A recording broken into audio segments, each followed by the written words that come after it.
ہیں ہزاروں طرح کی باتیں لکھی انہوں نے، اور اسلامی مورخین کا یہ کام ہے کہ وہ بات چھوٹی سی ہوتی ہے، اتنے نقطے نکال لیتے ہیں کہ 1.5 لائن کی بات ایک کتاب بن جاتی ہے۔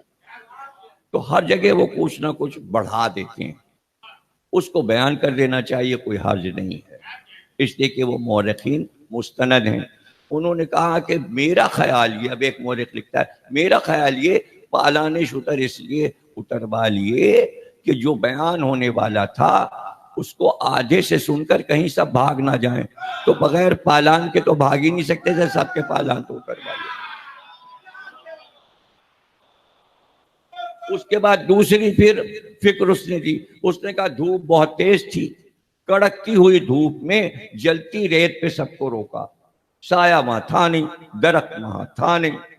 یہ عالم تھا گرمی کا کہ لوگوں نے اپنے امامے اتار کے پیروں میں باندھ لیے تھے، پیر جل رہے تھے، پیروں میں شعلے لگ رہے تھے، مٹی سے اتنی آگ سی نکل رہی تھی۔ تو سورج نصف النہار پہ بالکل سر پہ چمک رہا تھا۔ تو 3 چیزیں ایسی رکھیں کہ ولایت علی کوئی بھول نہ سکے۔ ایک دھوپ کی شدت، دوسرے گرمی کی حدت، اور تیسرے منبر کی جدت۔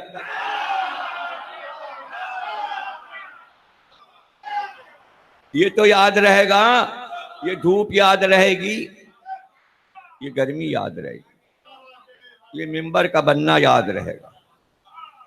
اور پھر آیت نے کہا الیوم اکملت لکم دینکم واتممت علیکم نعمتی۔ الیوم کہہ کر بتا دیا، ایک دن یہ آیا۔ اب جب قرآن میں تم پڑھو گے الیوم، یہ دن کس دن آیا تھا، تو کسی دن تو آیا تھا، اس کو تلاش کرو گے یہ دن کون سا ہے جو آیا تھا جس دن دین کامل ہوا۔ اس طرح اللہ نے اپنی حکمت سے سب کو گھیر لیا اور عقیدہ اتنا پکا کر دیا، اب اس پر بھی کوئی چھوڑ دے، اس پر بھی کوئی بھول جائے۔ تو میں 2-4 جملے شروع کرتا ہوں اور وقت کے اندر اس کو بیان کر کے جہاں سے چھوڑوں گا کل پھر بیان کر دوں گا۔ سرکار منبر پہ آئے، لیکن اکیلے نہیں آئے، علی کو ساتھ لے کر منبر پر چڑھے اور پہلو میں علی کھڑے ہوئے۔ اب اس کے بعد سرکار نے آخری خطبہ اپنی زندگی کا شروع کیا، اور اس کے میں کچھ حصے آپ کو سنائے دیتا ہوں۔ اب چونکہ میں سورہ الحمد کی تفسیر کر رہا ہوں، اس لیے اس خطبے کے ٹکڑے سنانا ضروری ہیں جو سرکار کا آخری خطبہ ہے، اس لیے کہ اس خطبے میں سرکار نے یہ کہا کہ یہ سورہ الحمد علی تمہاری شان میں نازل ہوا ہے۔ تو جب یہ سورہ علی کا ہے، الحمدللہ رب العالمین، تو ہر نماز میں واجب قرار دے دیا تاکہ ولایت علی ہر رکعت میں رہے، ہر رکعت میں رہے، فاتحہ ہو تو اس میں رہے، نیاز ہو تو اس میں ولایت علی رہے، یعنی ولایت علی کو اللہ نے ہر رکن میں شامل کر دیا۔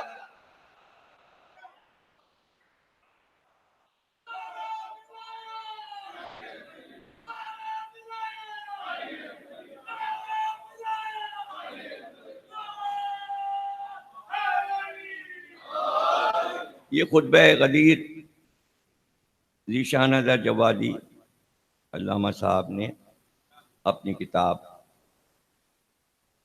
میں شائع کیا تھا، میں نے اس کو پڑھا بھی تھا 2004 میں جامعہ سبتین میں، اور اس کے ساتھ ہی ہم نے اس کو بٹوا بھی دیا تھا، اور یہ 5-10 بار چھوٹے سے صفحے، آج ایک صاحب آئے تھے اسد آغا صاحب لے کے، انہوں نے کہا میں یہ خطبہ چھپوانا چاہتا ہوں، تو وہ یہ لے گئے۔ اس کے 18, 19, 20 صفحے تو وہ چھاپنے جا رہے ہیں اس کو، میں عربی کے، ایک طرف عربی ایک طرف اردو، تو دونوں چیزیں میں نے کمپیوٹر سے ان کو نکلوا دی، عربی بھی اردو بھی، تو ابھی چھپ جائے گا، وہ پھر تقسیم بھی ہوگا۔ تو کئی بار مومنین نے اس کو چھاپا تاکہ یاد رہے کہ سرکار نے آخری خطبے میں کیا کہا۔ اب لوگ دیکھیے ہمارے اوپر 50 سال اعتراض کرتے، عربی کا خطبہ نہیں پڑھتے، عربی کا خطبہ نہیں پڑھتے، عربی کا خطبہ نہیں پڑھتے۔ جو پڑھتا ہوں کچھ سوچ کے پڑھتا ہوں، تقریر جب شروع کرتا ہوں۔ اب دیکھیے غور کیجئے گا کہ سرکار خطبہ غدیر کس طرح شروع کر رہے ہیں، ساری تعریف اس اللہ کے لیے، تو اسی طرح تو شروع کرتا ہوں، جو اللہ رسول نے کیا وہی تو کر رہا ہوں، اس میں اعتراض کی کیا بات ہے؟ ایک صلوات پڑھیے گا، ساری تعریف اس اللہ کے لیے، پہلی رمضان سے لے کر اب تک توحید سے میری تقریر نہیں ہٹی، سب تقریریں پروردگار عالم پہ ہو رہی ہیں، اور جو ذکر بیچ میں آ رہا ہے وہ بھی ذکر الہی ہے، اور یہ خطبہ ہونے جا رہا ہے ذکر ولایت علی کے لیے، اور ہے یہ توحید۔ لوگوں کی سمجھ ہی میں نہیں آتا کہ توحید، رسالت اور آپس کے جھگڑوں کے عادی ہو گئے تو اللہ رسول کا جھگڑا بھی کرانا چاہتے۔ اصل مسئلہ جو سمجھ میں میرے آتا ہے، ساری تعریف اس اللہ کے لیے جو اپنی یکتائی میں بلند اور اپنی انفرادی شان کے باوجود قریب ہے، وہ سلطنت کے اعتبار سے جلیل اور ارکان کے اعتبار سے عظیم ہے۔ ایسی تعریف اللہ کی دنیا میں کسی پیغمبر نے، کسی ولی وسیع نے نہیں، اگر نبی کے بعد کی تو علی نے کی اللہ کی تعریف۔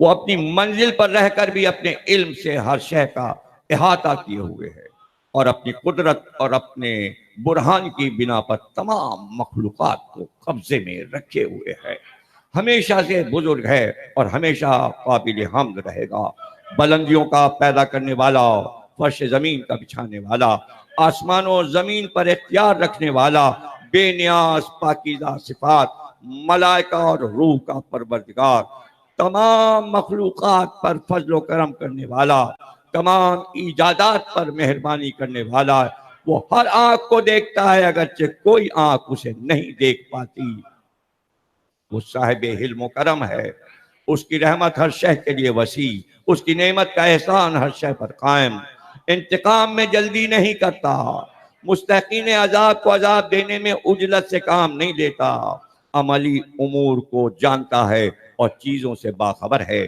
پوشیدہ چیزیں اس پر مخفی نہیں رہتی اور مخفی امور اس پر مشتبہ نہیں ہوتے، وہ ہر شے پر محیط، ہر چیز پر غالب ہے، اس کی قوت ہر شے میں، اس کی قدرت ہر چیز، وہ بے مثل ہے، شے کو شے سے بنانے والا ہے، چیزوں سے چیزیں بناتا ہے، ہمیشہ رہنے والا، انصاف کرنے والا ہے، اس کے علاوہ کوئی خدا نہیں، وہ عزیز و حکیم ہے، نگاہوں کی رسائی سے بالا تر ہے، وہ ہر نگاہ کو اپنی نظر میں رکھتا ہے کہ وہ لطیف بھی ہے، خبیر بھی ہے، کوئی شخص اس کے وصف کو پا نہیں سکتا، کوئی اس کے ظاہر و باطن کا ادراک نہیں کر سکتا، مگر جملہ دیکھیے یہ کتنا اہم ہے، کوئی اس کے ظاہر و باطن کو پا نہیں سکتا کہ اس کا ظاہر کیا ہے اور اس کا باطن کیا ہے، اور آگے کہا کہ مگر اتنا ہی جتنا اس نے خود بتا دیا ہے۔ اب لوگ اس سے زیادہ سوچنا چاہتے ہیں تو عقیدہ تو خراب ہوگا، اپنی طرف سے جب توحید بیان کریں گے تو عقیدے خراب ہو جائیں گے۔ آپ کو اتنا ہی بتانا ہے توحید کے بارے میں جتنا اللہ نے بتایا، آپ اپنا دماغ مت اس میں بڑھائیے، جتنا خدا نے بتا دیا۔ میں گواہی دیتا ہوں کہ وہ ایسا خدا ہے جس کی پاکیزگی زمانے پر محیط، جس کا نور ابدی ہے، اس کا حکم نافذ ہے، نہ اس کا کوئی مشیر ہے، نہ تقدیر نہ کوئی اس کا شریک ہے، نہ اس کی تدبیر میں کوئی فرق ہے۔ جو کچھ بنایا وہ بغیر کسی نمونے کے بنایا۔ انسان چیز کو دیکھ کر چیز بناتا ہے، اللہ نے جو چیزیں بنائی پہلے سے اس کا کوئی نمونہ موجود نہیں تھا۔ وہ ایسا عادل ہے جو ظلم نہیں کرتا، ایسا بزرگ و برتر ہے کہ ہر شے کی باز گشت اسی کی طرف ہے۔ میں گواہی دیتا ہوں کہ ہر شے اس کی قدرت کے سامنے متواضع، ہر شے اس کی ہیبت کے سامنے خاضع۔ وہ تمام ملکوں کا مالک، آسمانوں کا خالق، شمس و قمر پر اختیار رکھنے والا، ہر ایک کو ایک معین مدت کے لیے چلانے والا، دن کو رات، رات کو دن پر حاوی کرنے والا، ظالموں کی کمر توڑنے والا، شیطانوں کو ہلاک کرنے والا۔ نہ اس کی کوئی ضد ہے نہ مثل ہے، وہ یکتا ہے، بے نیاز ہے، نہ اس کو کوئی باپ ہے نہ بیٹا ہے نہ ہمسر ہے۔ وہ خدا واحد اور رب مجید ہے، جو چاہتا ہے کر گزرتا ہے، جو ارادہ کرتا ہے پورا کر دیتا ہے۔ جانے والا، خیر احسا کرنے والا، موت و حیات کا مالک، فقر و غنا کا صاحب اختیار، ہنسانے والا، رلانے والا، قریب کرنے والا، دور ہٹا دینے والا، عطا کرنے والا، روک لینے والا۔ ملک اسی کے اختیار میں ہے، ملک اسی کے اختیار میں ہے، اور ہم اسی کے لیے زیبا ہے۔ اسی کے قبضے میں وہ شے ہے جس پر وہ قادر ہے، رات کو دن اور دن کو رات میں داخل کر دیتا ہے۔ اس عزیز و غفار کے علاوہ کوئی خدا نہیں۔ وہ دعاؤں کا قبول کرنے والا، عطاؤں کو بکثرت دینے والا، سانسوں کو شمار کرنے والا، انسانوں اور جناتوں کا پروردگار ہے۔ اس کے لیے کوئی شے مشتبہ نہیں، وہ فریادوں کی فریاد سے پریشان نہیں ہوتا، اسے گڑگڑانے والوں کا اصرار خستہ حال نہیں کرتا۔ نیک کرداروں کا بچانے والا، طالبان فلاح کو توفیق دینے والا، عالمین کا مولا اور حاکم ہے۔ اس کا حق ہر مخلوق پر ہے یہ کہ راحت و تکلیف اور نرم و گرم میں اس کی حمد و ثنا کرے اور اس کی نعمتوں کا شکریہ ادا کرے۔ میں اس پر اور اس کے ملائکہ اور اس کے رسولوں اور اس کی کتابوں پر ایمان رکھتا ہوں۔ رسول اللہ فرما رہے ہیں اس کے حکم کو سنتا ہوں، اطاعت کرتا ہوں، اس کی مرضی کی طرف سبقت کرتا ہوں، اس کے فیصلے کے سامنے سراپا تسلیم ہوں، اس لیے کہ اطاعت میرا فرض ہے، اور اس کے طاعت کے خوف کی بنا پر، اس لیے کہ نہ کہ کوئی اس کی تدبیر سے بچ سکتا ہے اور نہ کسی کو اس کے ظلم کا خطرہ ہے۔ میں اپنے لیے بندگی اور اس کے لیے ربوبیت کا اقرار کرتا ہوں، اور اس کے پیغام وحی کو پہنچانا چاہتا ہوں۔ کہیں ایسا نہ ہو کہ کوتاہی کی شکل میں وہ عذاب نازل ہو جائے جس کا دفع کرنے والا کوئی نہ ہو۔ اگر میں ولایت علی نہ پہنچاؤں تو ایسا عذاب آئے گا کہ یہ دنیا فنا ہو جائے گی۔ اس خدائے وحدہ لا شریک نے مجھے بتایا کہ اگر میں نے اس پیغام کو نہ پہنچایا تو اس کی رسالت کی تبلیغ نہیں کی، گویا میں نے کوئی کام نہیں کیا، اور اس نے میرے لیے حفاظت کی ضمانت دی ہے۔ اس خدا کریم نے یہ حکم دیا کہ اے رسول، جو حکم تمہاری طرف علی کے بارے میں نازل کیا گیا ہے اسے پہنچا دو۔ اگر تم نے ایسا نہ کیا تو رسالت کی تبلیغ نہیں کی، اور اللہ تمہیں لوگوں کے شر سے محفوظ رکھے گا۔ ولایت علی کا معاملہ جب آئے سمجھ جائیے کہیں شر ہو رہا ہے۔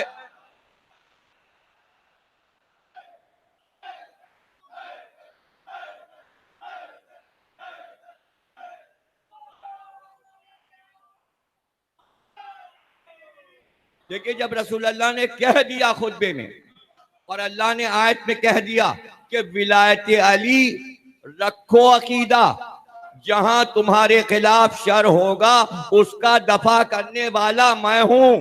آپ صدیوں میں تلاش کر لیجئے، جب بھی ولایت علی کے خلاف شر ہوا اللہ نے اس کو ایسے دبایا کہ پتہ ہی نہ چلا۔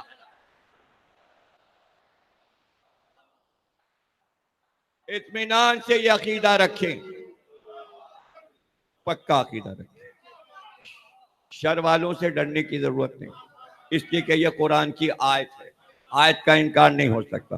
ایھا الناس، مجمع کو پکارا، ایسا سناٹا تھا، کائنات رک گئی تھی، آفتاب اپنی جگہ رکا ہوا تھا، ذرے ذرے رکے ہوئے تھے، شاخیں ہل نہیں رہی تھی، پرندے جہاں بیٹھے تھے وہیں بیٹھے تھے، وہ اپنی گردن بھی نہیں ہلا، کائنات ساکت ہو گئی، کائنات ساکت ہو گئی تھی۔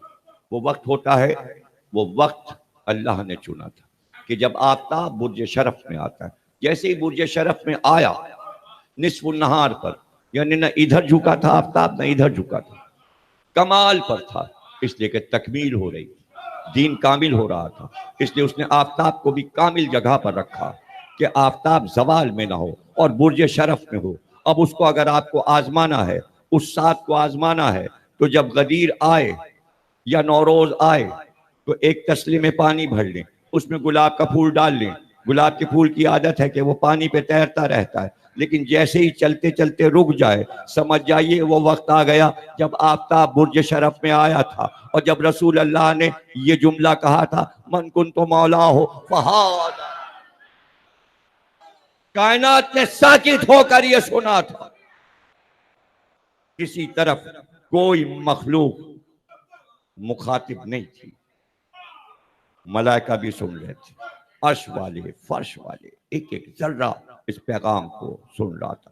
پھر آپ نے مخاطب کیا ایو ناس، میں نے حکم کی تعمیل میں کوئی کوتاہی نہیں کی، اور میں اس آیت کا سبب واضح کر دینا چاہتا ہوں، یا جو رسول بلغ ما انزل الیک من ربک، میں اس آیت کا مفہوم واضح کر دینا چاہتا ہوں تم لوگوں پر اے مسلمانوں، کہ جبریل بار بار میرے پاس یہ حکم پروردگار لے کر نازل ہوئے کہ میں اسی مقام پر ٹھہر کر ہر سفید و سیاہ کو یہ پیغام دے دوں کہ علی ابن ابی طالب میرے بھائی، وسیع جانشین اور میرے بعد امام ہیں، ان کی منزل میرے لیے ویسی ہے جیسے موسیٰ کے لیے ہارون، صرف یہ ہے کہ میرے بعد کوئی نبی نہ ہوگا، وہ اللہ اور رسول کے بعد تمہارے حاکم ہیں۔ صاف صاف کہا کہ حاکم بنا رہا ہوں، علی کو حاکم بنا رہا ہوں، وہ تمہارے حاکم ہیں، اور اس کا اعلان خدا نے اپنی کتاب میں کیا ہے، میں نے اپنی طرف سے نہیں کیا۔ اللہ یہ چاہتا ہے کہ نبی کے بعد علی ہی حاکم بنے، بس تمہارا ولی اللہ ہے اور اس کا رسول ولی ہے، اور صاحبان ایمان جو نماز قائم کرتے ہیں، حالت رکوع میں زکوٰۃ ادا کرتے ہیں، وہ ذات علی علی ابن ابی طالب نے نماز قائم کی۔ سرکار فرما رہے علی ابن ابی طالب نے نماز قائم کی ہے اور حالت رکوع میں زکوٰۃ دی ہے، اور ہر حال میں رضا الہی کے طلبگار ہیں۔ میں نے جبرائیل کے ذریعے یہ گزارش کی کہ اس وقت تمہارے سامنے اس پیغام کو پہنچانے سے معذور رکھا جائے۔ اپنی بات پیغمبر نے کھل کے بتا دی کہ میں نے اللہ سے یہ کہا تھا، جبریل سے میں نے کہا تھا کہ مجھے معذور رکھا جائے۔ آگے سنیے، پیغمبر فرماتے ہیں میں نے جبریل سے کہا مجھے معذور رکھا جائے، اس لیے کیوں رکھا جائے معذور؟ کیوں بار بار رسول اللہ کہہ رہے تھے نہیں مجھے معذور رکھا جائے؟ پیغمبر جو وہی آئی اور پہنچائی، آئی اور پہنچائی، یہ کیسی وحی تھی کہ جس پہ پیغمبر رک رہے تھے اور خود اقرار کر رہے ہیں پیغمبر کہ میں رک رہا تھا؟ وہ وجہ تو سن لیجئے، وہ وجہ کیا تھی؟ میں نے جبریل سے کہا کہ میرے اللہ سے کہو کہ اس پیغام کو پہنچانے میں مجھے معذور رکھا جائے، اس لیے کہ متقین کی قلت ہے اور منافقین کی کثرت ہے۔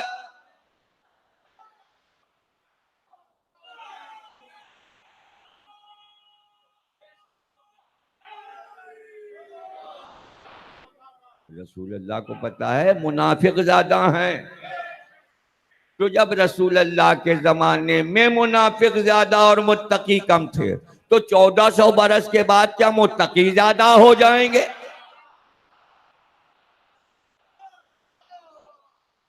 تو آپ کو یہ کام مشکلوں میں ہی کرنا ہے۔ آپ یہ نہیں سمجھے کہ ولایت علی کا راستہ آپ نے اپنا لیا تو بڑا آسان ہے۔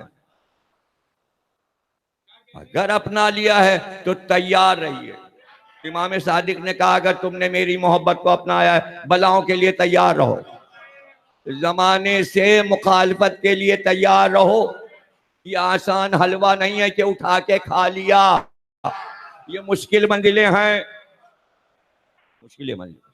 تو سرکار نے فرمایا کہ پروردگار متقی کم ہیں، منافقین کی کثرت ہے۔ آگے فرماتے ہیں کہ میں نے جبریل سے کہا فساد کرنے والے، بدعمل اور اسلام کا مذاق اڑانے والے منافقین کی مکاری کا خطرہ ہے، مکاری کا خطرہ ہے۔ ولایت علی کے مقابل مکاری آتی ہے، مکاری سے جیتنا مشکل ہے۔ اب یہ کہہ دیا، وہ کہہ دیا، اب یہ کر دیا، وہ کر دیا، اب ایسے کہہ دیا، اب ایسے کہہ دیا، تم نے یہ کہا تھا، ہم نے یہ کہہ دیا، ہم نے یہ اس لیے کیا تھا تو تم نے یہ کر دیا، تو یعنی ولایت علی بھول جاؤ، بحث میں پڑ جاؤ۔ سرکار کہہ رہے ہیں ایسے لوگ زیادہ ہیں اور ان سے مجھے خطرہ ہے، جن کے بارے میں خدا نے پھر مجھے صاف کہہ دیا کہ یہ اپنی زبانوں سے وہ کہتے ہیں جو ان کے دل میں نہیں ہے۔ منافق کسے کہتے ہیں؟ جو زبان سے کچھ کہے اور دل میں کچھ ہو۔ فرماتے ہیں حضور اور یہ اسے معمولی بات سمجھتے ہیں، منافقت کرنے کو معمولی بات سمجھتے ہیں۔ ہمارے ہاں بڑی سزا ہے اس کی، حالانکہ پیش پروردگار یہ بہت بڑی بات ہے۔ ان لوگوں نے بارہا سرکار کا یہ جملہ مصائب ہیں اور قیامت کے مصائب ہیں۔ فرماتے ہیں سرکار کہ ان منافقین نے بارہا مجھے اذیت پہنچائی ہے، یہاں تک کہ مجھے کان کہنے لگے۔ میرا نام رکھ دیا کان۔ قرآن میں آیت آئی، اللہ نے کہا یہ آپ کے دوست ہیں، آپ کے پاس رہتے، یا آپ کو کان کہتے، آپ کا نام کان رکھا۔ واضح کر دوں نا کہ یہ کان کیا ہے، کسی کا نام کان رکھا جاتا ہے؟ سرکار کا نام کان رکھ دیا اور اللہ کو قرآن میں کہنا پڑا کہ انہوں نے آپ کا نام کان رکھا، اور غدیر کے خطبے میں سرکار کو کہنا پڑا کہ میرا نام کان رکھ دیا۔ پتہ ہے کیوں رکھا؟ اس لیے کہ جب علی آئے تو رسول اللہ کے کان میں بات کی تو سب کہتے تھے سنتے ہی نہیں کسی کی، کان میں ہر وقت علی کا دہن ہوتا ہے، ان کا کان ہوتا ہے، علی کی باتیں سنتے رہتے ہیں، یہ تو کان ہی کان ہے، علی کہتے رہیں اور بس یہ سنتے رہیں، یہ کان ہے۔ یہ قرآن کی آیت، پیغمبر کا نام رکھا، علی اور نبی کی محبتوں میں رسول کے ساتھ یہ بے ادبی کہ یہ کان ہے، اللہ نے چھپایا نہیں، آیت رکھ دی۔ اور غدیر میں رسول نے نہیں چھپایا کہ ان لوگوں نے میرا نام کان رکھا ہے۔ اتنے اداس ہو گئے آپ لوگ، اداس کیوں ہو گئے؟ رسول اللہ کے مصائب پہ کہ ہائے ایسے بھی لوگ، ہم لوگوں کو تو لوگ کہہ دیتے ہیں یہ ہے وہ ہے وہ ہے، رسول کو بھی کہتے تھے۔ یہی تو افسوس ہو رہا ہے نا آپ کو، افسوس کی بات ہے، امت کے لیے افسوس کی بات ہے۔ چھپا لیتا اللہ تو آج اتنے افسوس میں آپ نہ بیٹھے، خوش ہوتے کہ خطبہ غدیر سن رہے ہیں، لیکن ایک دم آپ اداس ہو گئے۔ اسی اداسی کے لیے تو اللہ نے یہ قرآن میں آیت رکھی کہ بیٹھ کے سوچو تو کہ اگر تم پر مصیبت ولایت علی پہ آ جائے تو گھبرانا نہیں، نبی تک کو کہا گیا ہے تو تمہیں کہا گیا ہے تو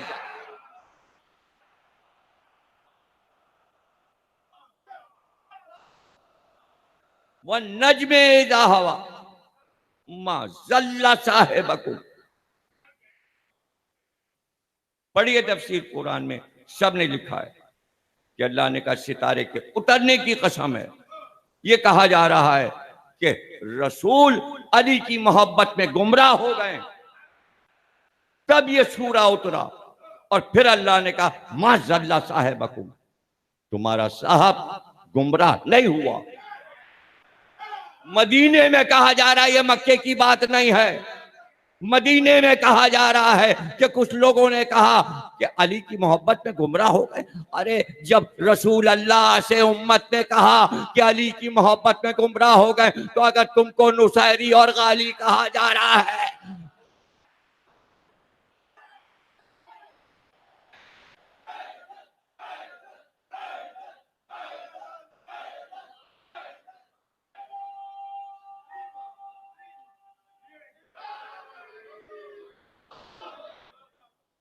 میں غلط کہہ رہا ہوں؟ یہ آپ کے صبر کے لیے کہ ولایت علی میں آپ صبر کیسے کریں گے اور فخر کیسے کریں گے. دیکھیے صبر بھی کرنا ہے آپ کو اور فخر بھی کرنا ہے. اور یاد رکھیے صاحب کسے کہتے ہیں؟ صاحب کسے کہتے ہیں؟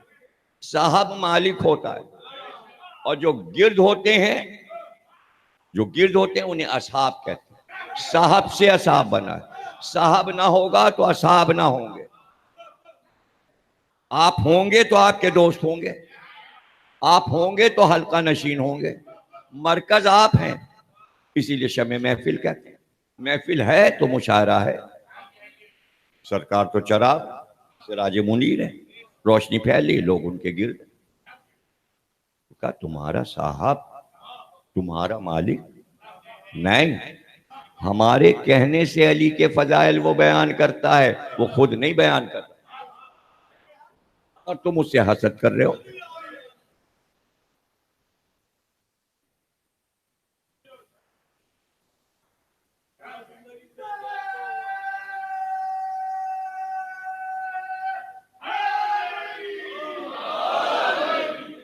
فرماتے ہیں یہ مجھے کان کہنے لگے اور ان کا خیال تھا کہ میں ایسا ہی ہوں. اسی لیے خدا نے آیت نازل کی کہ جو کچھ لوگ ایسے بھی ہیں جو نبی کو اذیت دیتے ہیں اور کہتے ہیں کہ یہ تو فقط کان ہیں. میں نے آیت کا ذکر کیا تھا, آیت بھی آ گئی. پیغمبر خود یہ آیت سنا رہے ہیں کہ قرآن میں اللہ نے کہہ دیا کہ یہ کہا جا رہا ہے. تو پیغمبر کہہ دیجئے کہ اگر ایسا ہے تو تمہارے حق میں یہی خیر ہے, ورنہ میں چاہوں, ہائے ہائے, ابھی تو تمہارے لیے خیر ہے, ورنہ میں چاہوں تو ایک ایک کا نام بھی بتا سکتا ہوں. میں چاہوں تو ایک ایک کا نام بتا سکتا ہوں اور اس کی طرف اشارہ بھی کر سکتا ہوں اور لوگوں کے لیے نشاندہی بھی کر سکتا ہوں. لیکن میں ان معاملات میں کرم اور بزرگی کے ساتھ کام لیتا ہوں. لیکن ان تمام باتوں کے باوجود مرضی خدا یہی ہے کہ میں اس حکم کی تبلیغ کر دوں. لہذا لوگوں ہوشیار ہو کہ اللہ نے علی کو تمہارا والی اور امام بنا دیا ہے اور ان کی اطاعت کو تمام مہاجرین, انصار, ان کے تابعین, ہر شہری, دیہاتی, عجمی, عربی, آزاد, غلام, صغیر, کبیر, سیاہ, سفید پر واجب کر دیا. اب ہے ولایت علی واجب کے نہیں؟ یہ غدیر خود, یہ ہے غدیر, یہ خود بات واجب کر دیا اللہ نے. ہر توحید پرست کے لیے ان کا حکم جاری, ان کا عمل نافذ اور ان کا قول قابل اطاعت ہے, اور ان کا مخالف کوئی رخ اللہ نے چھوڑا نہیں ہے, اور ان کا مخالف ملعون اور ان کا پیرو, جو پیرو ہو علی کا, مستحق رحمت ہے. جو ان کی تصدیق کرے گا, ان کی بات سن کر اطاعت کرے گا, اللہ اس کے گناہوں کو بخش دے گا. جو علی کی باتوں کی تصدیق کر دے گا, اللہ اس کے گناہوں کو بخش دے گا. ایھا الناس, اس مقام پر میرا آخری قیام ہے, لہذا میری بات سنو اور اطاعت کرو اور اپنے پروردگار کے حکم کو تسلیم کرو. اللہ تمہارا رب, ولی اور پروردگار ہے. اس کے بعد اس کا رسول محمد تمہارا حاکم جو آج تم سے خطاب کر رہا ہے. اس کے بعد علی تمہارا ولی اور بحکم خدا تمہارا امام ہے. اس کے بعد امامت میری ذریت اور اس کی اولاد میں تاروز قیامت تک باقی رہے گی. حلال وہی ہے جس کو اللہ نے حلال کیا, حرام وہی ہے جس کو اللہ نے حرام کیا. یہ سب اللہ نے مجھے بتایا تھا اور میں نے سارے علم کو علی کے حوالے کر دیا. ایھا الناس, کوئی علم ایسا نہیں ہے جو اللہ نے مجھے عطا نہ کیا ہو.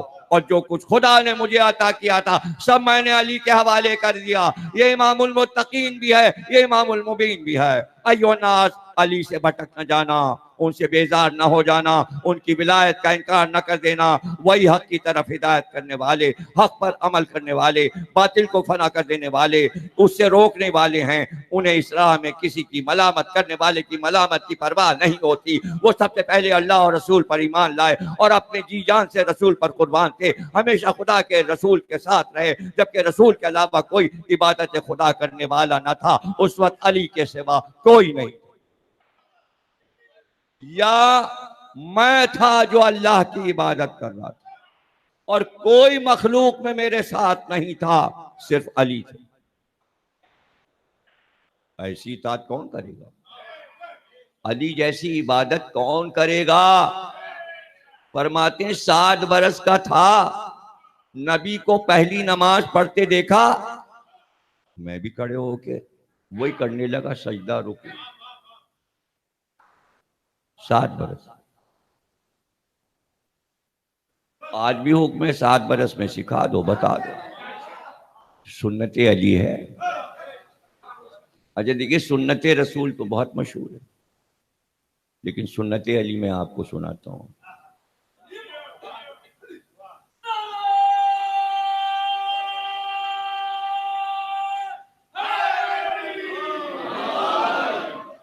غور سے سنیں گے تو سمجھ میں آئے گا. تقریر ختم ہو گئی, آخری جملے. غور نہیں کریں گے تو بات سمجھ میں نہیں آئے گی. سنت علی بتا رہا ہوں, اور ایک فیصلہ آپ کو کرنا ہے ابھی. سنت علی پہ امت عمل کرتی ہے یا سنت رسول پہ؟ اس پہ غور کیجئے گا آپ. دعوت ذوالعشیرہ میں رسول اللہ نے کہا میں اللہ کا رسول ہوں. کون سب سے پہلے مجھ پہ ایمان لائے گا اور اقرار کرے گا کہ میں اللہ کا رسول ہوں؟ علی کھڑے ہوئے, ابھی بچے تھے, انہوں نے کہا میں گواہی دیتا ہوں آپ اللہ کے رسول ہیں. سب سے پہلے کائنات میں اللہ کے رسول کو اللہ کا رسول کہنے والا علی ہے. اب سنت یہ بنی کہ محمد رسول اللہ سب سے پہلے علی نے کہا, تو یہ سنت علی ہے. نہیں, کوئی بھی نہیں سمجھا. دو آدمیوں کے ہاتھ ادھر سے اٹھے, 2 کے ادھر سے ہاتھ اٹھے, اور یہ وہی 2 پرانے والے ہیں جو ہر بات پہ ہاتھ اٹھاتے ہیں, اور جو پچھلے بیٹھے میں ان کے سمجھ ہی میں نہیں آیا. اگر سمجھ میں آتا تو ہاتھ اٹھتا, اس لیے پھر سے سمجھاتا ہوں. پہلے تو یقین کر لیجئے جو بات میں کہہ رہا ہوں خدا رسول کی قسم یہ سچ ہے. آپ کو یقین ہے جو بات میں کہہ رہا ہوں سچ ہے, مستند ہے؟ تو پھر خاموشی کس بات کی؟ اقرار کیوں نہیں کرنا چاہتے آپ؟ دعوت ذوالعشیرہ میں دنیا میں کائنات میں سب سے پہلے علی نے کہا محمد رسول اللہ. علی سے سن کر کائنات نے کہا محمد رسول اللہ. پوری امت سنت علی پہ عمل کر رہی ہے. تمام امت کے فرقے محمد رسول اللہ کہہ رہے ہیں علی سے سن کر, تو علی کی سنت پہ عمل کر رہے ہیں نا. رسول نے غدیر میں کہا علی ولی اللہ, رسول کی سنت پہ کوئی عمل نہیں کر, علی کی سنت چل رہی ہے, رسول